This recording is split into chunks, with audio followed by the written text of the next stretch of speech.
الله وقولوا قولا سديدا يصلح لكم أعمالكم ويغفر لكم ذنوبكم ومن يطع الله ورسوله فقد فاز فوزا عظيما أما بعد فإن خير الحديث كتاب الله وخير الهدي هدي محمد صلى الله عليه وعلى آله وسلم وشر الأمور محدثاتها فإن كل محدثة بدعة وكل بدعة ضلالة وكل ضلالة في النار. إخواني في الدين أعزكم الله وأخواني الطلبة rahimani wa rahimakumullah. Terakhir kita baca kisah riwayat tentang orang-orang Ansar ketika Rasulullah SAW membagikan sebagian besar pampasan perangnya untuk mereka-mereka yang baru masuk Islam. Sekian banyak mereka diberi, bahkan satu orang diberi 100 ekor unta, 100 ekor unta, karena pampasan perang Hunain sangat besar. Maka ada perasaan dan pembicaraan di kalangan orang-orang Ansar mengkhawatirkan Rasulullah SAW kalau beliau akan kembali ke Quraisy.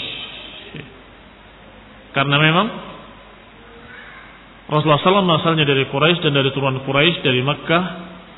Dan kebetulan orang-orang yang baru masuk Islam adalah tokoh-tokoh Quraisy. Tokoh-tokoh Quraisy. Maka Habis bin Aqra diberi 100 ekor unta, si fulan diberi 100 ekor unta, si fulan diberi 100 ekor unta. Maka orang-orang Ansar mulai gelisah. Apalagi ditambah dengan ucapan para munafikin yang memanas-manasi mereka bahwa Rasulullah itu lebih mentingkan orang Quraisy, sukunya sendiri, bangsanya sendiri, dan seterusnya. Maka Rasulullah sallallahu alaihi wa ala alihi wasallam memanggil dan mengumpulkan orang-orang Ansar seluruhnya. Kemudian Rasulullah SAW menyatakan kepada mereka, ya ma'syaral Ansar.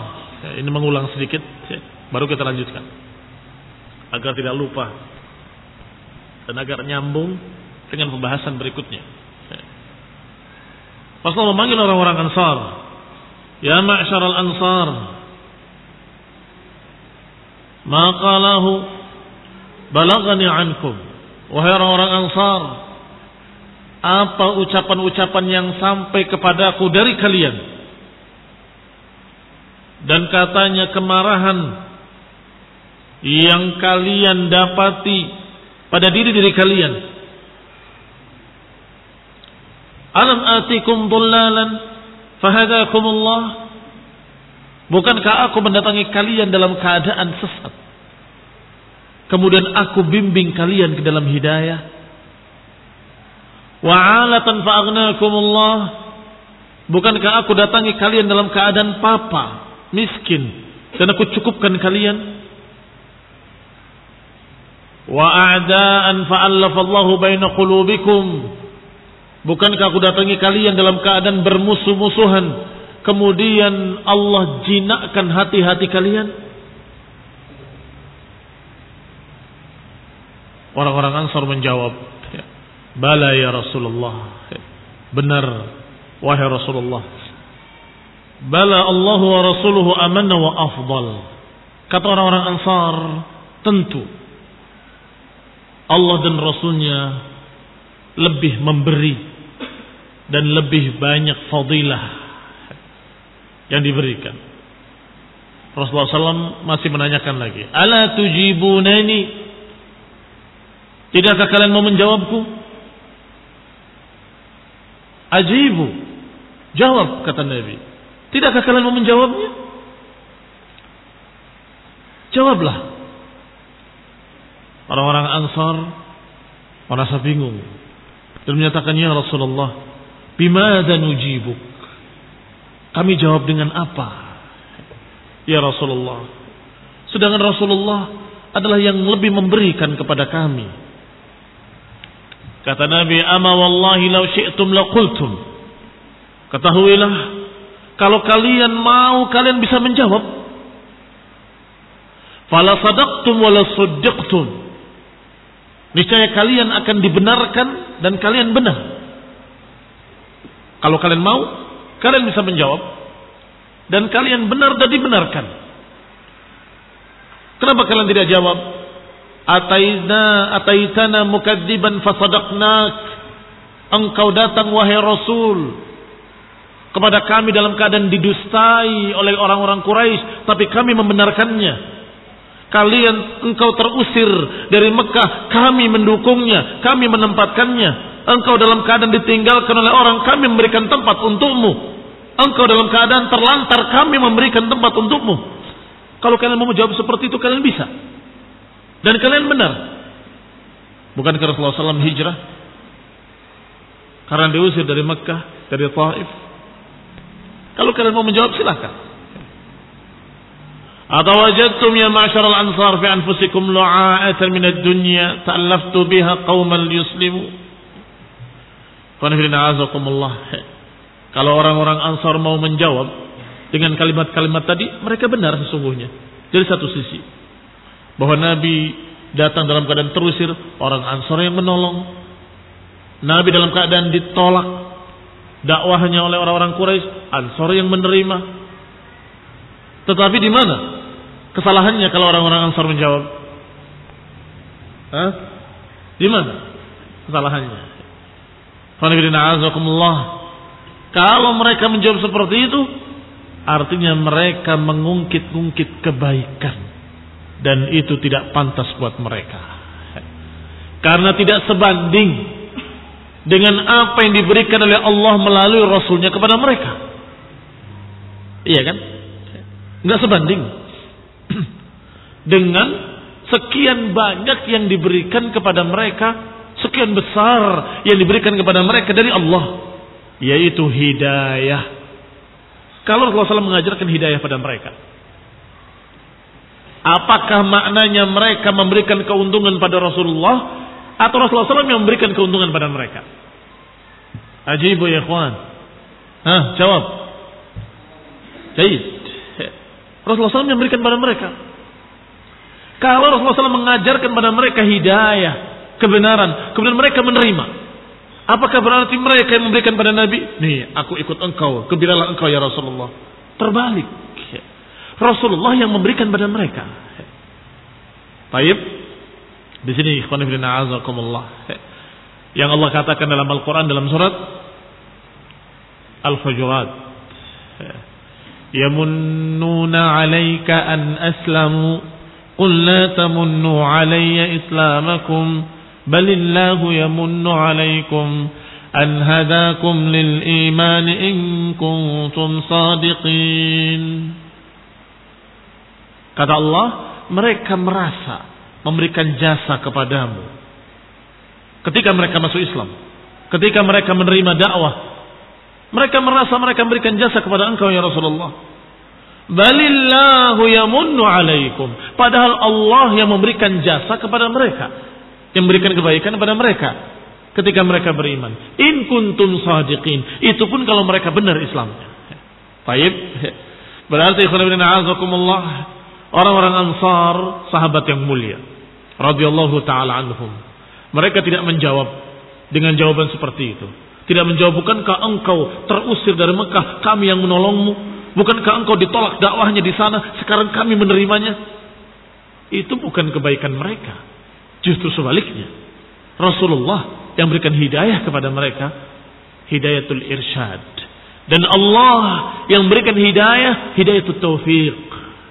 Rasulullah SAW yang mengajarkannya, Allah yang menakdirkannya. Maka setelah itu Rasulullah SAW berkata pada mereka, wahai orang-orang Ansar, tidakkah kalian lihat pada diri kalian aku mendapatkan dunia, harta dunia, dan aku berikan pada mereka yang baru-baru masuk Islam untuk menjinakkan hati-hati mereka. Sedangkan aku mempercayakan kalian kepada iman kalian. Ini Rasulullah SAW percaya pada Ansar bahwa mereka orang beriman, tidak mengharapkan dunia. Rasulullah SAW percaya pada mereka bahwa mereka adalah orang-orang mukmin yang tidak mengharapkan dunia, mengharapkan akhirat, mengharapkan pahala. Aku percayakan kalian dengan iman kalian. Ala tardaun, apakah kalian tidak ridho, wahai orang-orang Ansar, kalau manusia pergi membawa kambing-kambingnya, membawa unta-untanya, membawa pampasan-pampasan perang, membawa ghanimah-ghanimah, sedangkan kalian pulang membawa Rasulullah sallallahu alaihi wasallam. Apakah kalian tidak ridha? Mereka pulang membawa harta, kalian pulang membawa Nabi, membawa Rasul bersama kalian. Fa walladzi nafsi Muhammadin biyadihi. Kata Nabi SAW bersumpah dengan nama Allah, demi Allah yang jiwaku ada di tangannya. Laulal hijrah lakuntum ra'an minal ansar. Kalau bukan karena hijrah, sesungguhnya aku salah satu dari kalangan Ansar. Kalau bukan karena hijrah, sesungguhnya aku adalah salah satu dari kalangan Ansar. Artinya Rasulullah SAW lebih dekat kepada orang-orang Ansar, karena ibu beliau pun dari kalangan Ansar. Walau salakanna syi'ban wa salaktul ansar salakatil ansar syi'ban la salaktu syi'bal ansar. Kalau manusia menjalani satu jalan dan orang-orang Ansar menjalani satu jalan, niscaya aku akan menjalani jalannya Ansar. Kalau mereka meniti satu lembah sedangkan orang-orang Ansar meniti lembah lain, niscaya aku akan mengikuti lembahnya Ansar. Kata Nabi, Allahumma arhamil Ansar wa abna'il Ansar wa abna'il Ansar. Ya Allah, rahmatilah orang-orang Ansar dan anak-anak orang-orang Ansar dan anak-anaknya anak-anak orang Ansar. Lihat ucapan Rasulullah SAW kepada orang-orang Ansar dan doa beliau SAW kepada orang-orang Ansar. Didoakan mereka, anak-anak mereka, dan cucu-cucu mereka.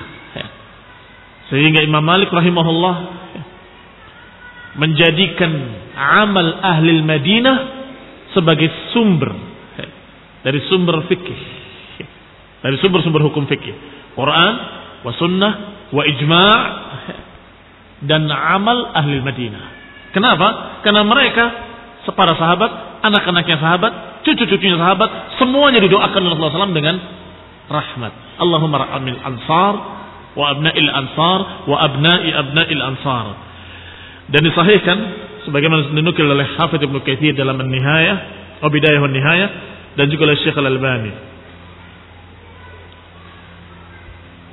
Selanjutnya masuk kepada pembahasan kembalinya Rasulullah SAW ke Madinah dan umrahnya Rasulullah SAW dari Ju'ranah, dan Rasulullah SAW menempatkan seseorang di Mekah untuk menjadi pemimpin di sana yang bernama Attab ibni Usaid. Attab ibni Usaid sebagai pemimpin di Mekah. Berkata Ibnu Ishaq rahimahullah, ثم خرج رسول الله صلى الله عليه وعلى آله وسلم من الجعرانة معتمرا وأمر ببقايا الفيء فحبس بمجنة. Rasulullah SAW berangkat dari Ju'ranah untuk umrah ke Mekah. Mu'tamiran, ini mengadakan umrah, dan memerintahkan sisa dari pampasan perang untuk disimpan di daerah Majinnah, yaitu di sisi daerah Marr Dhahran.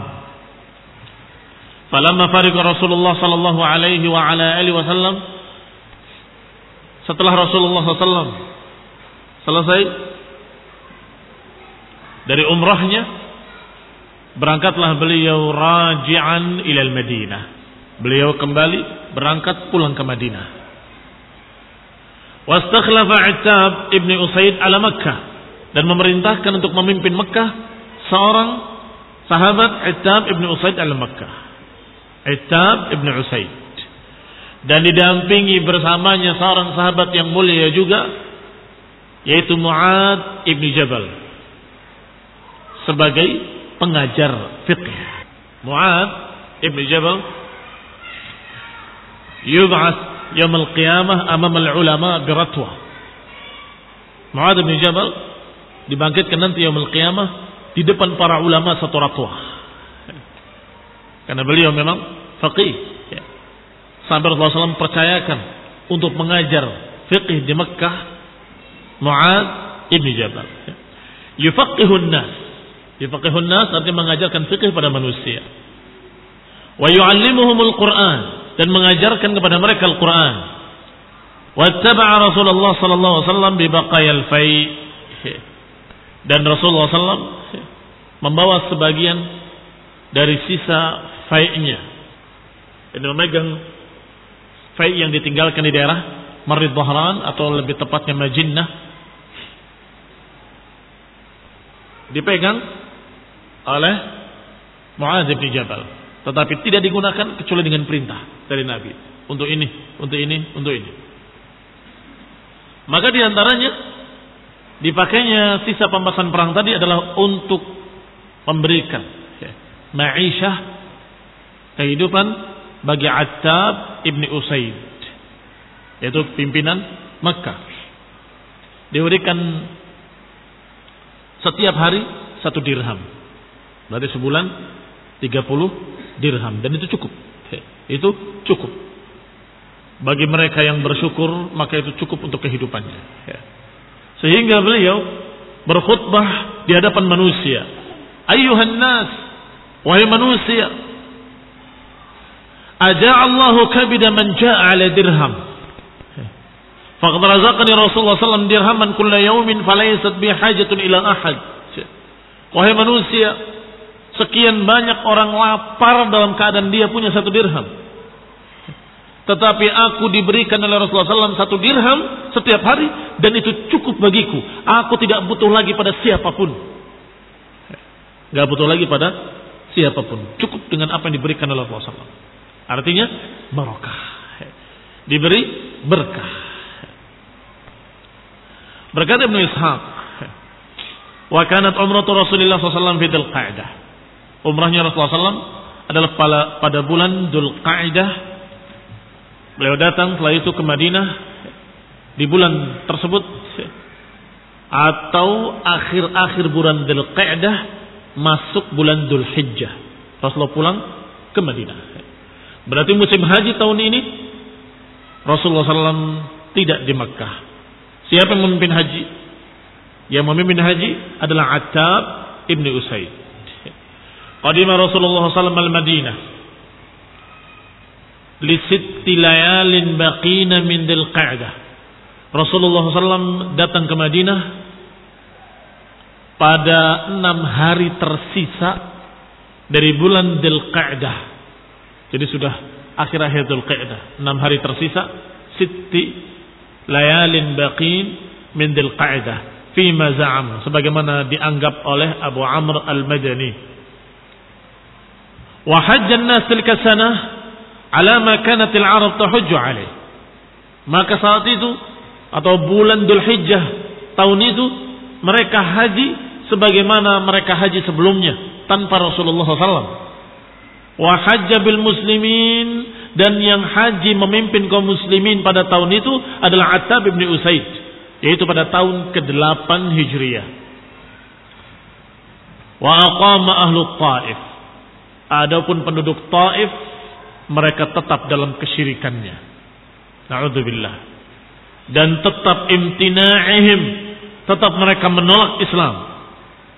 Fi ta'ifihim, di tempat mereka, di Taif mereka.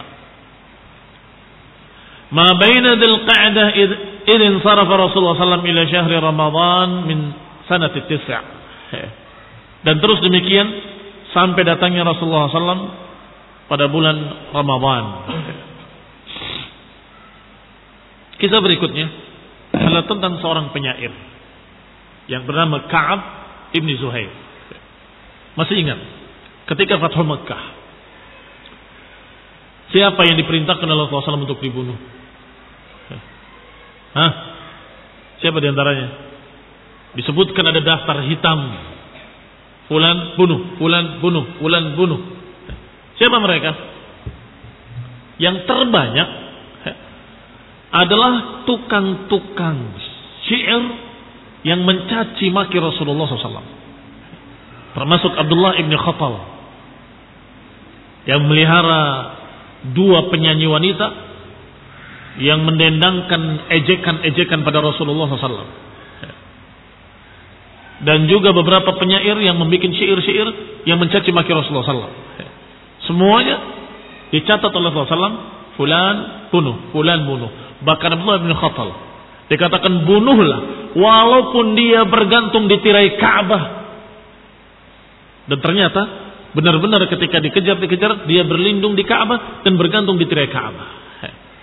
Dan dibunuh dalam keadaan dia bergantung di tirai Ka'bah.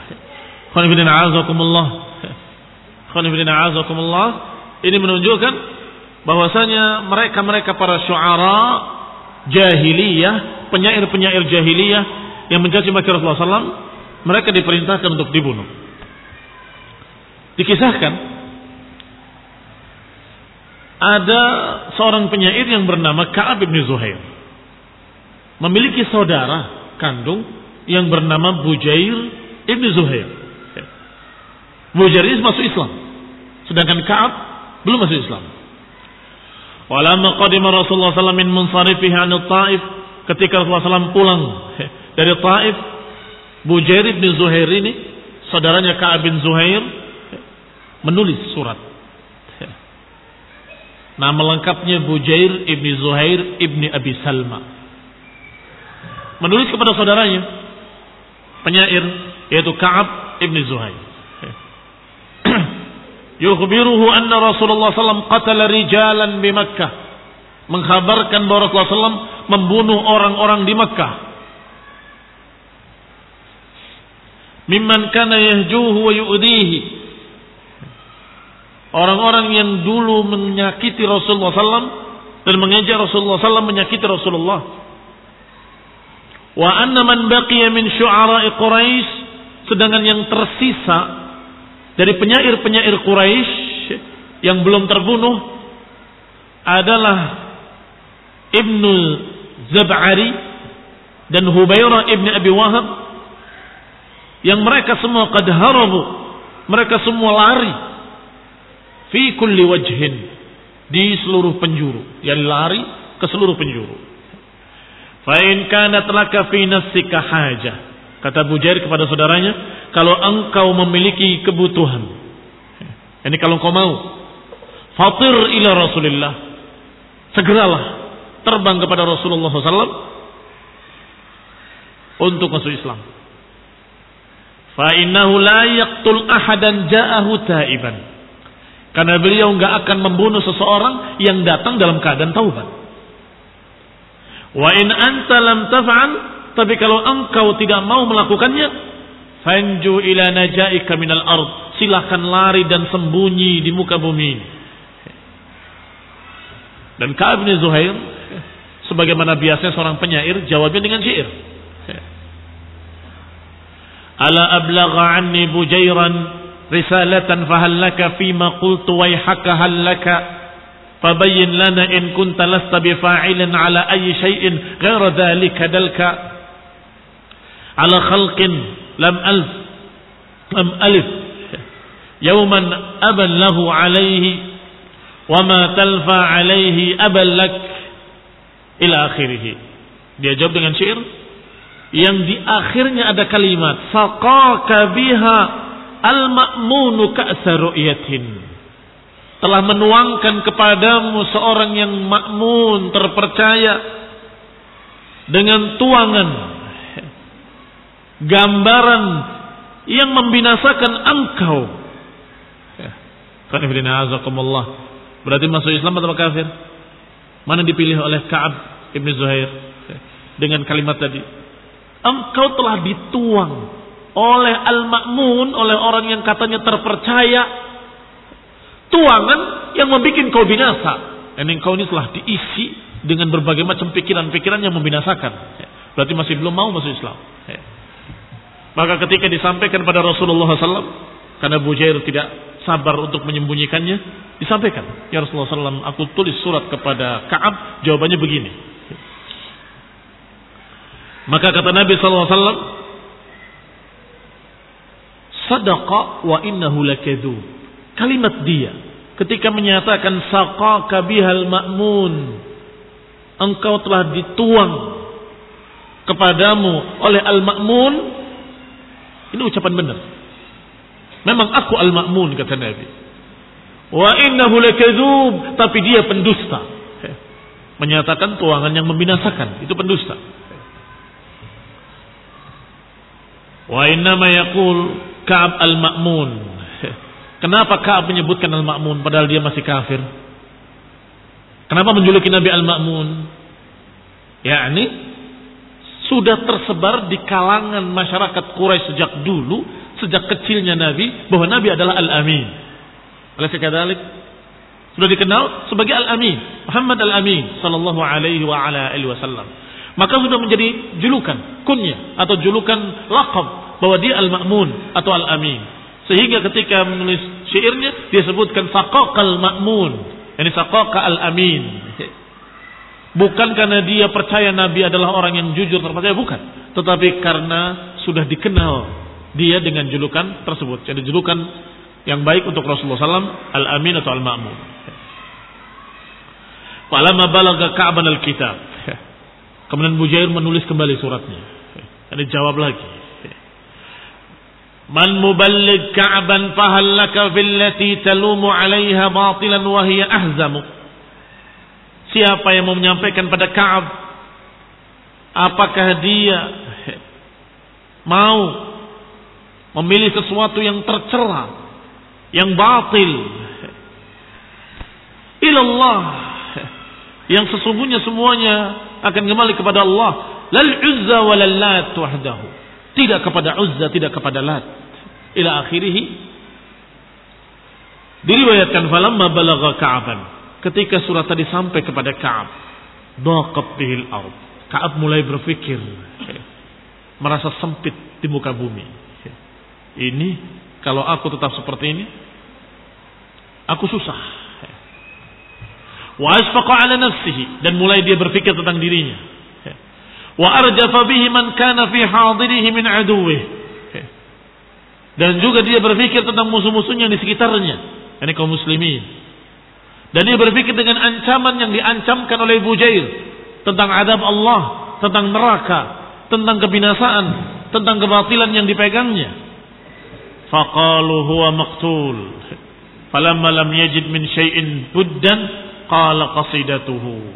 Setelah merasa bahwa dia tidak mungkin ada pilihan lain kecuali harus masuk Islam, maka mulai dia membuat syair lagi.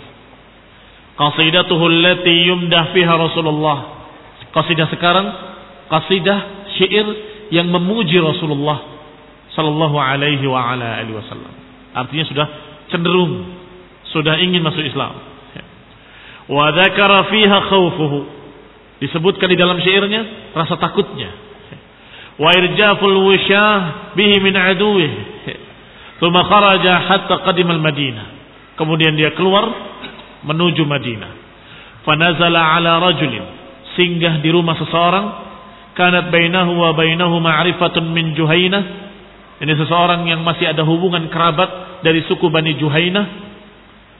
Kama dzukira li, sebagaimana disebutkan kepadaku, kata Ibnu Ishaq, faghada bihi ila Rasulillah.